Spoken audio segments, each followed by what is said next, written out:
New Jersey Devils 2, Penguins nothing. Guy Junker. No goals, also no power plays. Bigger story last night in Newark. I thought the game was almost an instant replay, the game against the Bruins. They gave up a goal. Greiss was in net, gave up an empty net goal late, played pretty well, pretty hard, got lots of shots and chances. To me, the bigger story was not a single power play. That's happened more other times this year that didn't rile me up as much. Maybe I'm reading the conspiracy. I'm being you. I'm getting a conspiracy theory here. It's a couple of days after a game in which they took 64 penalty minutes, in which Steve Downey bowled over a linesman, in which Chris Kunitz shot a puck at a referee. New Jersey gets 0 penalties in the game. And, well, they got 1 penalty, but it was a coincidental with an embellishment against the Penguins. Well, they they're couldn't Devils. Even give They're them a power innocent. play there. But Chris Letang tripped on a 6-on-5 late in the game. Blatant trip. Craig Adams, cross-check right before the Devils got the only regular goal. And another, the Letang penalty happened right before the empty net goal. So both goals New Jersey scored came immediately after blatant penalties that should have been called against the Devils were let to go by. From my stand, and the Penguins wouldn't say anything about it afterwards. I think they're on their best behavior. They've been told, stop all this whining about officials.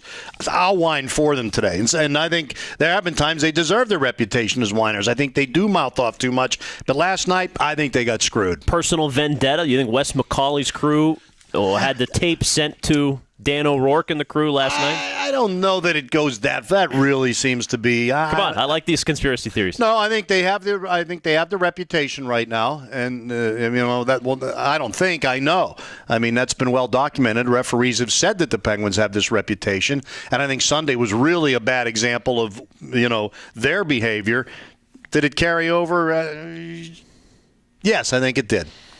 Yeah, everybody sees these games. Everybody sees the Chris Letang mocking the linesman as he's getting sent off from the penalty box. Letang, no surprise, is the guy that has the most egregious non-call against him last night. They also have a tough time scoring goals, though. And Downey with Adam Larson knocked Downey down. Boom, 2 hands on the stick right in the middle of the back. Downey leads the league in penalties. They're not going to call that. Yeah. If you were doing an instructional officiating video, that's what you would show. This is what a cross-check is. If you see this, call it. Like from that slap shot where the goalie's giving you the play-by-play of what a hooking penalty is. They should have Downey's video there. Well, this team has some problems scoring. They're without Malkin, without Hornqvist. It doesn't help. That's 3 games. That's 1 combined goal since they had 6 against the Oilers a couple of nights ago. How do they get scoring? And is this something? I mean, actually, they've had games this year with a complete lineup, Ken, where they have trouble scoring. I mean, this isn't anything new. In a way, I feel like it's better than to be duped into having artificial numbers in March and the game change in the postseason. They're getting used to playoff hockey. This is playoff hockey. I think that's a very good point. I mean, you may not like it, and maybe you don't like. I don't think this is what we've seen a few years ago, where you'd go to New Jersey and they'd play a left wing lock, and you'd get 15 total shots, and you'd lose 2-0. They had 35 shots. They've had almost 80 shots over their last 2 games. They're getting opportunities, but I think that's a very good point. Why pile up all kind of numbers and goals and power plays and go 3 for 6 on the power play when you're not going to get 6 power plays in 3 playoff games, let alone 1? So this is a little more You're getting playoff officiating early this year. Maybe that makes them better, but actually all it's doing is making their failures in the regular season that they usually have in the postseason. It's a league-wide thing, too, for the most part. A lot of 2-1 games, tough to score in this league. And, hey, yesterday we were talking a lot about Boston only got 1 goal on Buffalo, the worst team in the league last night until the overtime. You got to score in dirty areas, and it's harder and harder to find guys who are willing to get concussed and to go net front. We're seeing more frequently 24-year-old football players retire after a year in the league.